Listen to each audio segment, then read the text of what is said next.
yaitu dialog sinergitas membangun rantai pasok bencana yang tangguh.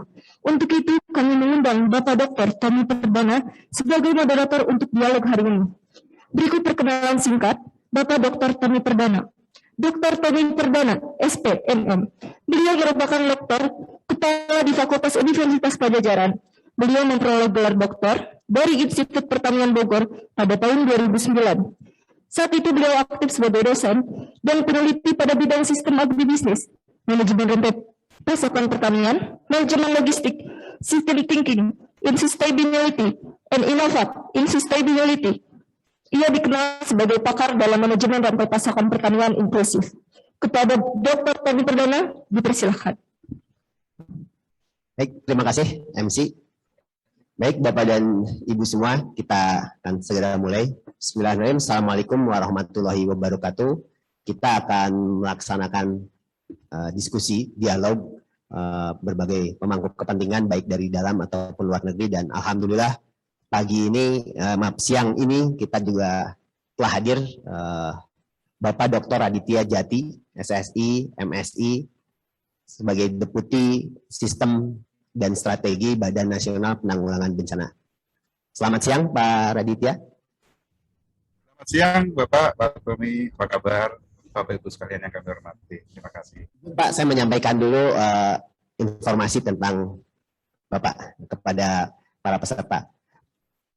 Untuk sesi pertama ini, yang akan menyampaikan atau yang akan menjadi keynote speaker adalah Bapak Dr. Aditya Jati, SSI, MSI. Beliau saat ini menjabat sebagai Deputi Sistem dan Strategi Badan Nasional Penanggulangan Bencana. Pendidikan beliau S1 diselesaikan di Perencanaan Pembangunan Daerah di Universitas Gadjah Mada, kemudian dilanjutkan S2-nya di universitas yang sama tapi di bidang ilmu lingkungan. Kemudian beliau memperoleh gelar S3 dari program Sandwich di Universitas Gadjah Mada dan Utrecht University.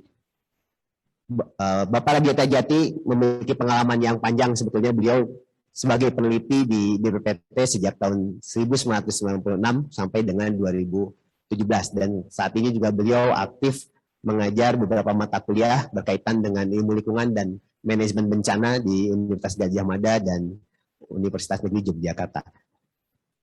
Baik Pak, dalam sesi ini Bapak Raditya diharapkan dapat mempresentasikan makalahnya atau materinya 30 menit, kemudian nanti akan dilanjut dengan diskusi sekitar 15 menit. Waktu dan tempat kami persilahkan Pak Raditya. Baik, terima kasih.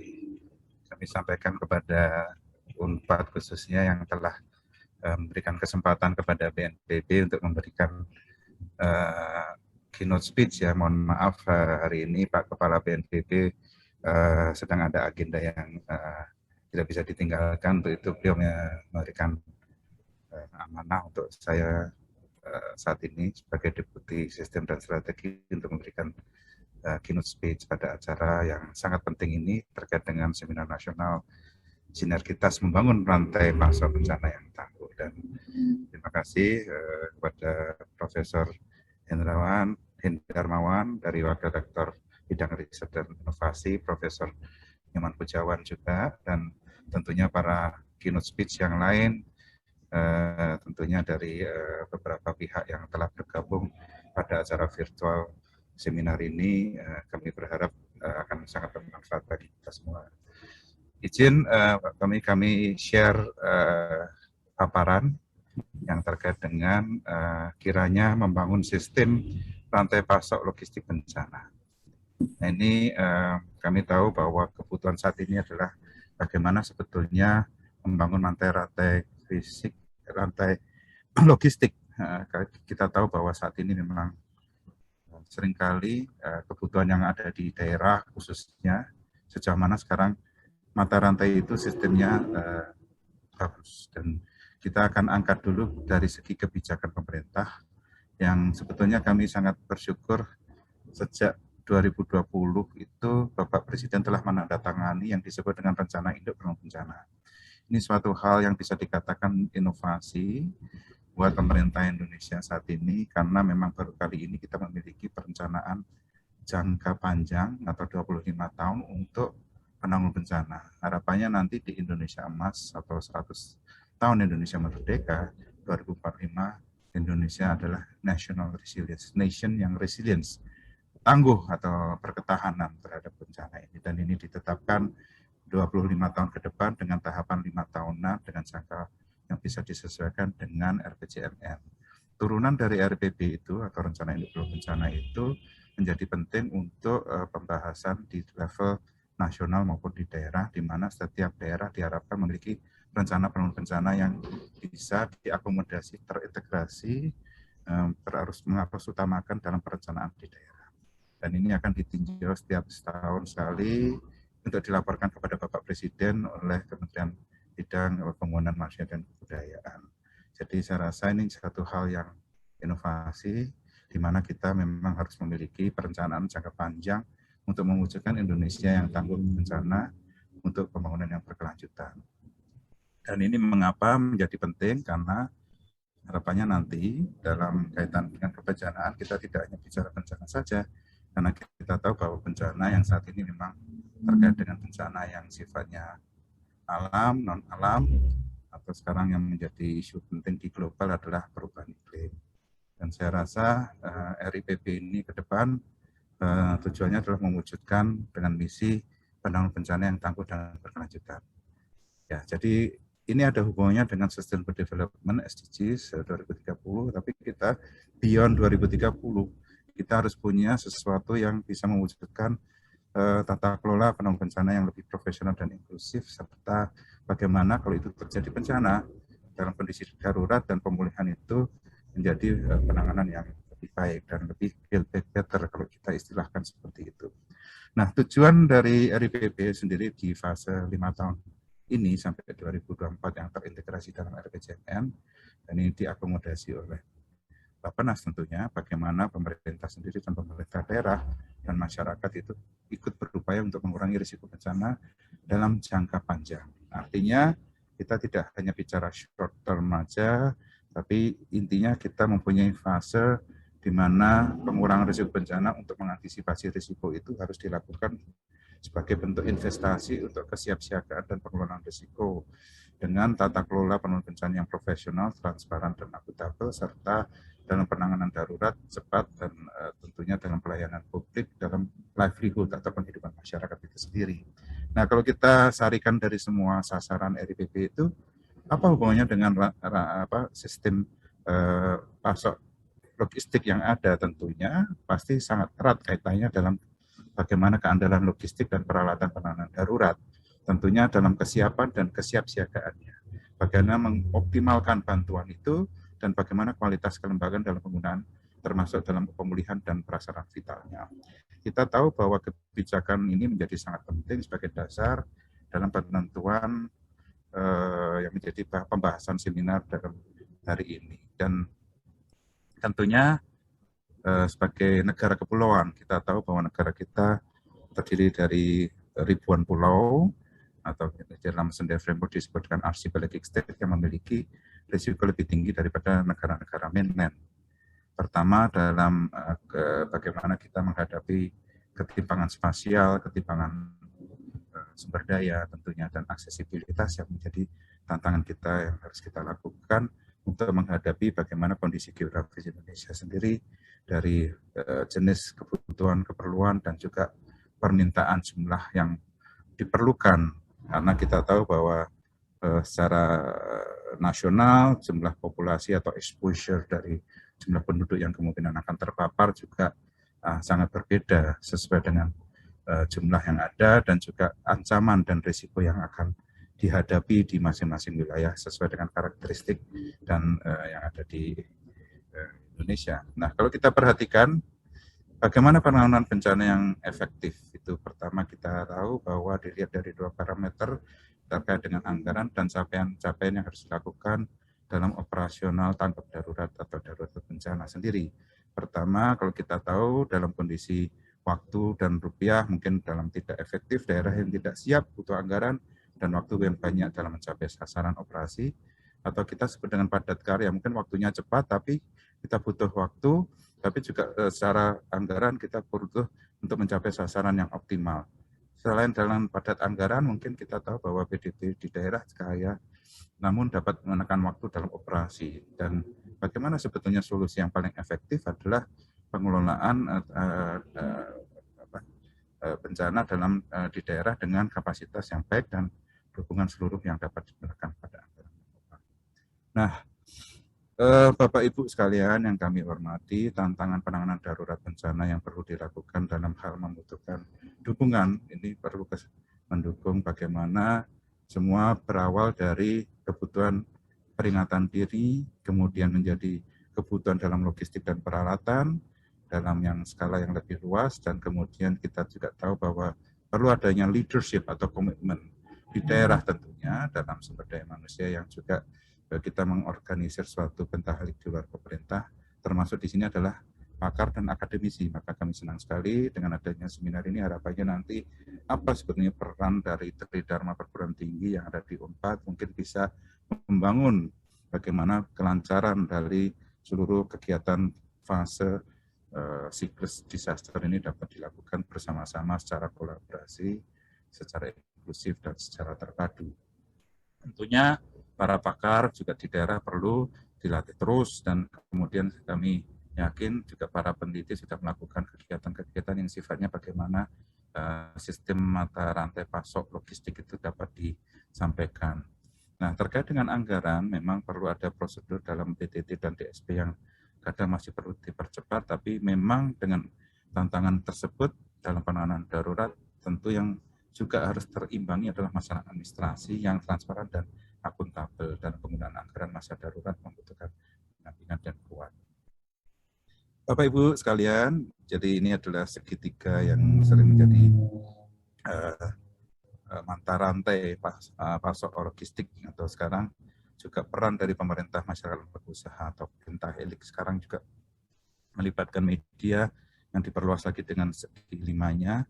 Tapi saya yakin bahwa ini adalah salah satu bentuk kolaborasi yang perlu diperkuat. Jadi antara lembaga usaha, asosiasi, organisasi transportasi, kemudian juga termasuk dengan masyarakat, terkait dengan lembaga masyarakat, ini bisa berkembang lagi terkait dengan lembaga-lembaga yang lain, dan juga tentunya juga pemerintah yang menjadi tanggung jawab juga bersama bagaimana mengelola pola kerjasama ini yang harus dilakukan. Nah, Bapak Ibu sekalian, ini adalah sistem pola kerjasama yang mungkin bisa dielaborasi lebih lanjut, adalah bagaimana sistem manajemen, sistem komando, sistem koordinasi, sistem pelaksana, sistem perencanaan, sistem administrasi dan keuangan, dan sistem komunikasi serta sistem transportasi, di mana setiap pihak secara inklusif melakukan kegiatan yang sifatnya memang itu saling mendukung. Jadi kita bicara apa yang didukung dalam sistem manajemen kita dalam logistik dan komando. Jadi artinya misalnya kita bicara tentang bagaimana posko bisa memenuhi kebutuhan logistik yang ada di wilayah, di daerah kejadian bencana. Namun antisipasinya seperti apa? Apa yang harus dilakukan sebelum itu terjadi bencana? Dan ini saya rasa akan mendorong bagaimana rantai pasok logistik yang mendekati ke daerah bencana untuk membangun logistik, atau kita sebut dengan hub atau logistik hub. Nah, ini adalah yang saat ini sedang kita bahas bersama secara nasional, adalah terkait dengan balai besar, yaitu upaya untuk mengurangi risiko bencana yang berkelanjutan dengan pengelolaan kemandirian yang berkesinambungan. Caranya adalah melakukan eskalasi bagaimana risiko bencana itu yang terdampak itu yang selalu meningkat itu apa yang harus dilakukan, bagaimana upaya-upaya mengurangi risikonya, dan apa yang harus didorong dengan efektivitas untuk memberikan kemudahan, kecepatan layanan, fungsi, dan penanganan bencana yang secara regional. Kita bicara regional artinya berbasis pada kewilayahan yang saat ini memang menjadi pola apa disebut dengan gugus pulau bisa, atau juga dengan regionalisasi untuk kemudahan mengakses semua ketimpangan atau tantangan untuk menghadapi ketimpangan aksesibilitas maupun sumber daya. Ini juga pun akan tergantung dengan karakter dari daerah yang menjadi kondisi geografis, budaya, juga yang terkait dengan strategi nasional dalam KSN, KIG, dan KSPN untuk membutuhkan pendekatan pendidikan perlahanan yang sangat berbeda. Tentunya kita tidak hanya bicara di masa sekarang, dan ini harus berbasis pada sesuatu yang sustainable dan secara yang kontinu. Jadi tentunya ini perlu suatu pengelolaan logistik yang dan peringatan dini membutuhkan pengelolaan terus-menerus. Jadi secara kontinu memberikan layanan secara prima. Ini adalah rancangan yang memang saat ini sudah dibahas dan sudah mulai beroperasional untuk diawali di wilayah Padang, yang lainnya masih dalam kondisi visibilitas tadi. Tentunya dukungan logistik hub ini adalah salah satu upaya bagaimana kita mengelola suatu mata rantai sistemik dalam hal mendukung logistik yang harus kita siapkan, terutama sebelum terjadi bencana. Nah, artinya daripada kita mengirim dari pusat atau kiriman itu harus melewati beberapa wilayah tertentu yang mungkin aksesibilitasnya kurang, untuk itu kemudahan-kemudahan ini yang akan diantisipasi dengan terbaginya dalam 7 balai besar penanggung bencana yang akan bersama dengan hub logistiknya. Padang sudah terbangun, sudah beroperasional mulai dari UPT, tapi sekarang kita akan angkat menjadi suatu bahan untuk logistik. Nah, Bapak Ibu sekalian, jenis logistik apa yang sebetulnya akan kita perlukan? Contoh kejadian waktu NTT kemarin, kesulitan kita adalah bagaimana mengirimkan logistik pada saat terjadi bencana. Dan kita tahu bahwa dampak dari kejadian siklon yang terjadi saat itu, kita tahu bahwa beberapa masyarakat yang ada di pulau-pulau kecil akan kesulitan mendapatkan akses itu. Teman-teman media memberikan informasi kepada kita bagaimana kita sebetulnya bisa mengakses di mana saja, yang melalui media sosial kadang-kadang kita mendapatkan informasi. Jadi yang paling penting adalah sekarang kita mendapatkan data informasi yang tepat, di mana yang menjadi sasaran tepat untuk kita harus mengirimkan logistik. Maka pada waktu itu pun ada beberapa upaya yang harus kita lakukan dengan mengirimkan helikopter dan pesawat untuk mengirimkan logistik di beberapa titik yang memang menjadi titik pusat untuk beberapa pulau-pulau kecil yang ada saat itu di NTT. Kemudian yang perlu dilakukan lagi adalah bagaimana sistem perencanaan dan penganggaran yang harus dilakukan dengan gerakan dan pemeliharaan suatu kekuatan pasukan. Tentunya tidak mudah, tentunya kolaborasi pentahelik ini yang memang kita butuhkan, termasuk peran dari TNI, peran dari Polri, peran dari relawan, peran dari kementerian lembaga yang lain, klaster yang lain, dan tentunya bagaimana sekarang masyarakat juga paham bahwa masyarakat lembaga usaha pun sekarang memiliki upaya bagaimana mendorong supaya keterlibatan dalam pasca bencana ini juga ikut mendukung. Meskipun juga mereka sekarang juga mulai ikut mendukung dalam proses perencanaannya. Dan perencanaan itu juga dalam upaya mengendalikan efisien dan efektivitas dari penyimpanan barang. Tentunya ini suatu sistem yang secara sangat penting untuk bagaimana informasi itu everything at your fingertip. Kita bisa memahami keluar masuk barang, permulaan titik-titik mana yang perlu dilakukan, dan tentunya manajemen logistik ini menjadi manajemen yang sangat penting sekali dalam humanitarian logistik yang seringkali disebut dengan logistik bantuan kemanusiaan, baik itu yang sifatnya memang bisa ada di dalam bantuan dari dalam negeri sendiri maupun dari luar negeri. Dan itu pun juga akan nantinya kalau kita sudah mulai bergerak untuk Indonesian Aid, kita juga bisa mengirim untuk kebutuhan di luar negeri. Tentunya ini semua, dukungan ini semua menjadi logistik, humanitarian logistik yang bisa menjadi salah satu semangat bagaimana kita bantuan logistik ini merupakan yang harus terintegrasi dengan semua proses perencanaan. Baik itu kegiatan perencanaan, pelaksanaan, pengendalian, dan penyimpanan, termasuk aliran bantuan kemanusiaan informasi yang terkait dengan secara efisien dan hemat biaya dari titik asal ke titik konsumsi yang menjadi tujuan untuk mengurangi penderitaan korban bencana. Nah, ini Bapak Ibu sekalian adalah logistik komersial dan komersial ini dari beberapa hal yang terkait dengan beberapa aspek, beberapa upaya yang harus termasuk bagaimana tujuan utama dalam aspek logistik, pola permintaan, pola pasukan, tipe aliran, struktur jaringan utama, teknologinya seperti apa, metode pengukuran kinerjanya dan bagaimana sasarannya untuk mencapai hal itu bisa terjadi secara profesional. Tentunya kita perlu suatu mekanisme di mana perencanaan itu harus tersistemik. Jadi kita bicara apakah itu ada suatu sistem teknologi yang bisa memberikan informasi data yang tepat secara spasial dan temporal, termasuk bagaimana kesediaan barang dan seterusnya.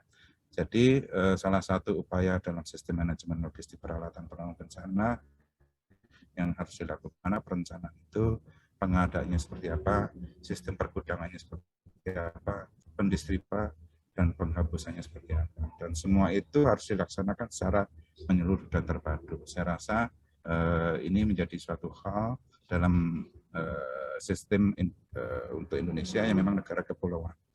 Dalam pelaksanaan sistem logistik dan peralatan, bagaimana kita sebenarnya mengoptimalkan koordinasi dan peran serta dari kementerian lembaga, termasuk dunia usaha, masyarakat, dan instansi terkait. Tentunya kementerian lembaga, termasuk kementerian sosial, kementerian yang lain yang terkait bisa ikut mendukung. Dan ini yang diperlukan saat ini, sejauh mana sekarang sistem logistik dan peralatan itu dapat terkoordinasi, termasuk bagaimana sistem supply and demand.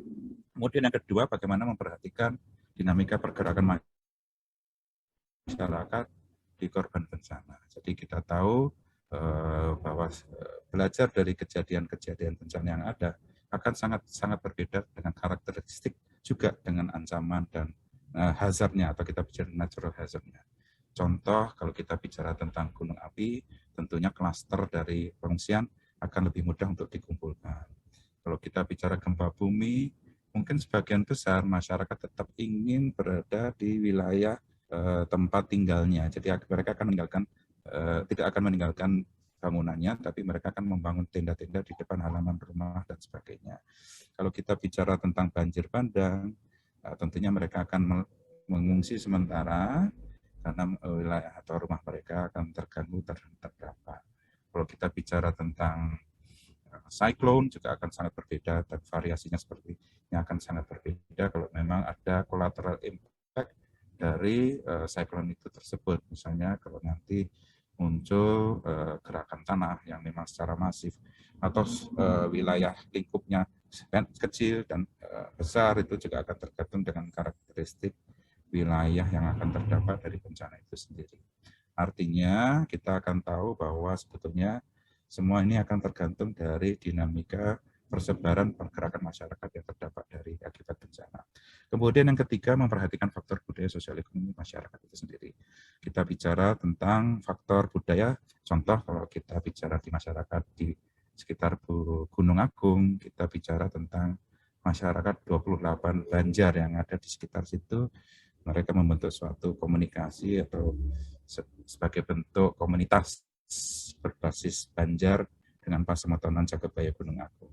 Salah satu bentuk komunitas yang akhirnya supply logistiknya pun bisa dikoordinasikan melalui komunikasi budaya tersebut, karena juga salah satu pintu masuk yang paling kuat adalah melalui faktor budaya. Jadi kita akan melihat dari sistem logistik dan peralatan itu akan dikembangkan sesuai dengan wilayah masing-masing. Nah, Bapak Ibu sekalian, ini semua akan tergantung dari kualitas, jumlah, waktu, sasaran, pelaporan, biaya, dan jenis yang menjadi sasaran dalam sistem logistik yang ada di Indonesia, dan bagaimana sistem pendistribusiannya. Tentunya kita tahu bahwa sistem pendistribusinya adalah penyaluran yang dari titik asal menuju sasaran yang dituju. Contoh, waktu kejadian di Palu akan sangat kesulitan kalau ada pendaratan langsung di Palu dengan secara kuantitas yang besar. Makanya perlu ada suatu transit zone di mana memang perlu ada penyaluran berasal dari titik yang memang menjadi hub-nya. Dan itu waktu itu memang menjadi pilihan, dan bantuan juga berasal yang akan di Palu memang harus melalui satu hub yang menjadi penting. Moda transportasi sendiri bisa dari udara, darat, laut, dan sungai, dan danau. Kita tahu ada beberapa titik yang sangat susah dijangkau, termasuk pulau-pulau kecil. Kalau kita ketahui ada juga pulau yang susah dijangkau karena memang harus melakukan distribusi melalui laut yang bisa mungkin memakan waktu sampai 8 jam misalnya. Nah, distribusi dapat dilakukan juga melalui angkutan komersial dan non komersial. Kita tahu dukungan dari TNI, Angkatan Darat, dukungan Angkatan Laut, kemudian juga darat tentunya sangat membantu sekali dalam hal pengangkutan, dan tidak terkecuali juga swasta yang sudah beberapa kali juga membantu dalam hal distribusi logistik melalui aksesibilitas melalui udara maupun darat. Nah, mekanisme ini saya rasa menjadi salah satu moda transportasi yang dapat kita sampaikan dalam situasi darurat maupun dalam hal bagaimana aksesibilitas yang terdampak itu harus dilakukan dengan baik. Nah, tujuan distribusi sendiri itu juga bagaimana menyampaikan logistik dengan peralatan pada yang penerima manfaat. Menjamin keamanan itu juga keselamatan barang. Kita tahu biasanya dalam kondisi bencana juga ada beberapa yang merasa bahwa bantuan akan terganggu bila mana dalam pengiriman logistiknya itu terganggu karena masalah keamanan. Ini saya rasa perlu diperhatikan, tapi selama ini memang ada upaya-upaya yang harus dilakukan, termasuk bagaimana pengamanan distribusi logistik ini dapat berjalan dengan baik dan sampai pada tujuan yang diharapkan. Dan selain itu mempercepat penyaluran dengan baik.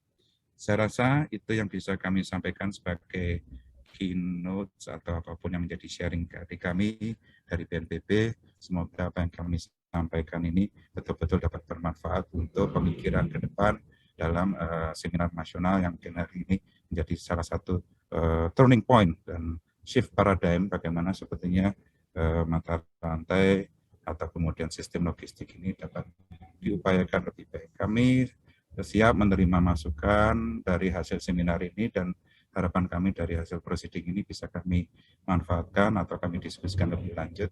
Tentunya akan kami laporkan kepada Bapak Kepala BNPB lebih lanjut bagaimana hasil dari seminar ini yang akan bermanfaat dan berdaya guna untuk kita semua seluruh Indonesia dan secara negara kepulauan kita dengan tantangan-tantangan yang ada. Saya rasa itu Bapak yang bisa kami sampaikan, Bapak Ibu yang kami hormati. Terima kasih sekali lagi. Selamat siang. Assalamualaikum warahmatullahi wabarakatuh. Salam sejahtera. Waalaikumsalam. Terima kasih Pak Raditya atas paparan yang sangat menarik. Tadi diawali dengan dari sisi kebijakan, kemudian bagaimana strategi rantai pasok yang melibatkan multi pihak, baik itu pemerintah, swasta, termasuk juga ada lembaga pendidikan, dan ada apa tadi bagaimana BNPB sudah mulai membangun logistik hub, atau yang di sini lebih ke balai besar ya Pak ya. Baik Bapak dan Ibu, kita akan masuk ke sesi diskusi. Mohon izin Pak Raditya bahwa kita masih ada waktu 15 menit, dan sebelumnya perlu kami sampaikan Pak Raditya bahwa seminar nasional ini merupakan bagian sebetulnya Pak, bagian dari kegiatan riset Relief Ops yang merupakan kerjasama antara Fakultas Pertanian Universitas Padjadjaran dengan University of Southampton, dan ini juga menjadi kerjasama juga dengan Institut Supply Chain dan Logistik Indonesia. Baik, kita mulai saja diskusinya. Barangkali Bapak Ibu yang ingin bertanya bisa, yang pertama bisa secara langsung raise hand. Nah, di sini Pak Stepan sudah raise hand. Silakan Pak Stepan. Terima kasih banyak Pak Raditya atas presentasinya luar biasa. Saya ada satu pertanyaan Pak. Dari proyek kita Relief Ops, kita kan mendapat data dari mempelajari data dari bencana di Jawa Barat dari tahun 2016 sampai 2020. Salah satu kendala yang saya lihat itu adalah dalam hal penganggaran, umumnya adalah bencana yang terjadi adalah bencana yang kecil ke skala menengah. Tapi 1-2 kali kadang-kadang terjadi bencana dengan skala yang sangat besar. Misalkan aja tiba-tiba di tahun 2020 jumlah pengungsi banyak sekali karena ada banjir gitu. Nah, bagaimana kebijakan BNPB dalam hal anggaran, Pak? Jadi misalkan kalau kita mau menganggarkan untuk siap-siap untuk bencana yang besar, jadinya nanti seperti yang tadi Bapak utarakan, jadinya padat anggaran. Tapi kalau kita tidak memperhitungkan bencana besar yang bisa terjadi, nantinya malah jadi tidak efektif. Mohon masukannya, Pak. Terima kasih. Baik, terima kasih Pak Stefan. Saya mohon maaf ini karena ada di jalan, jadi mungkin sedikit goyang. Mungkin saya matikan aja kameranya, kalau saya takut nanti pada pusing melihatnya. Jadi izin Pak, dari kami terkait dengan penganggaran ini menjadi catatan penting bagi kita semua. Dan untuk sementara memang kami di level nasional ada yang disebut dengan dana siap pakai, dan di daerah ada PTT yang diharapkan bisa dimanfaatkan oleh daerah terutama untuk daerah wilayah yang memang memiliki kejadian bencana yang relatif bisa dikatakan bahwa itu kebutuhan dana untuk kebencanaan. Jadi saya rasa ranah itu yang diharapkan nanti, dan mungkin nanti juga Bapak Ibu dari pakar peneliti bisa mengkaji apa hubungannya dengan penganggaran dan juga kebutuhan dan PDB atau GDP. Kita punya catatan ada terkait dengan ancaman risikonya itu dikonversikan dengan defisit indeks terkait dengan GDP. Jadi itu salah satu pintu masuk bagaimana kita mengukur kemampuan daerah dengan defisit indeks itu. Nanti kita akan ketahuan sejauh mana kebutuhan daerah yang memang memiliki risiko tinggi tapi dananya tidak cukup besar. Itu yang pertama. Yang kedua tadi kami sampaikan melalui dana siap pakai dan di daerah menggunakan PTT. Yang ketiga, ini dari Kementerian Keuangan sudah merancang yang disebut dengan pooling fund. Nah, pooling fund ini memang salah satu cara untuk mengantisipasi lack of financial untuk dilakukan, dan saya rasa ini menjadi inovasi atau lompatan kreativitas dalam penganggaran kita. Yang keempat, kita harus punya mindset investasi untuk pengurangan risiko bencana atau investment for the RR. Jadi cara gampangnya, mungkin Pak Stefan ini diskusi aja ya. Jadi kalau bicara tentang aset, kalau kita bisa melindungi aset, bagaimana, apa yang harus dilakukan misalnya. Jadi kita bisa menyampaikan kepala daerah, misalnya wilayah Bapak memiliki potensi yang cukup tinggi dalam investasi. Tapi kalau tidak ada perlindungan atau bagaimana melakukan mitigasi bencana, aset itu akan hilang misalnya. Dan itu akhirnya ada upaya untuk menjadi prioritas bahwa penganggaran dalam investasi pengurangan risiko bencana menjadi penting. Investment for the RR is not only spending the money, tidak hanya mengeluarkan uang saja, tapi bagaimana investasi itu melakukan upaya mitigasi sustainability. Misalnya contoh kita bicara membangun bangunan yang tahan gempa, itu bentuk investasi. Karena daripada nanti asetnya sudah dibangun, kena gempa langsung ambruk, berarti ada loss of aset. Nah ini salah satu cara bagaimana sebetulnya nanti ini masuk ke semua lini, sektor lini di daerah, dan termasuk ke lembaga usaha, bangunan-bangunan harus tahan gempa. Kalau perlu nanti perbankan sebelum ada kredit turun, kalau itu wilayah rawan gempa tidak di-approve kalau tidak bangunannya tahan gempa. Jadi banyak skema itu. Yang kelima, bisa menggunakan skema risk financing, risk insurance. Jadi ini sebetulnya sudah mulai dibangun oleh beberapa perbankan, termasuk asuransi. Jadi mereka melakukan bagaimana ada gempa bumi, risknya seperti apa, dan mereka harus membayar premi seperti apa. Dan saya rasa juga sudah berlaku juga untuk UMKM. Jadi ada beberapa perbankan ya, atau asuransi yang sudah melakukan perlindungan aset terhadap UMKM, misalnya contoh dengan membeli premi asuransi sebesar 60.000, mereka terlindungi kalau terjadi banjir dan akan mendapatkan 3 juta dalam setahun. Ini contoh untuk UMKM. Jadi saya rasa skema-skema pembiayaan sudah banyak dibangun, cuma memang ini perlu implementasi yang lebih real dan lebih masif. Jadi saya rasa pasti ada solusi ke depan, Pak Stefan, dan terima kasih. Nanti kalau ada kajian khusus dari Unpad, kami akan senang sekali. Terima kasih, Pak Stefan. Terima kasih Pak Aditya. Ya, salah satu nanti yang akan saya presentasikan adalah tools kita yang kita pakai untuk membantu penganggaran, Pak. Terima kasih, Pak. Terima kasih, Bapak. Baik, terima kasih Pak Stefan, Pak Raditya. Saya ada tambahan, Pak. Silakan Pak Stefan, kalau ada tambahan, Pak. Ya, Pak Raditya, saya tertarik sekali dengan yang tadi, Pak, masalah hub tadi, Pak. Bisa dijelaskan lebih lanjut, Pak, mengenai apa koordinasi dari 7 hub yang tadi sudah dibuat itu, Pak.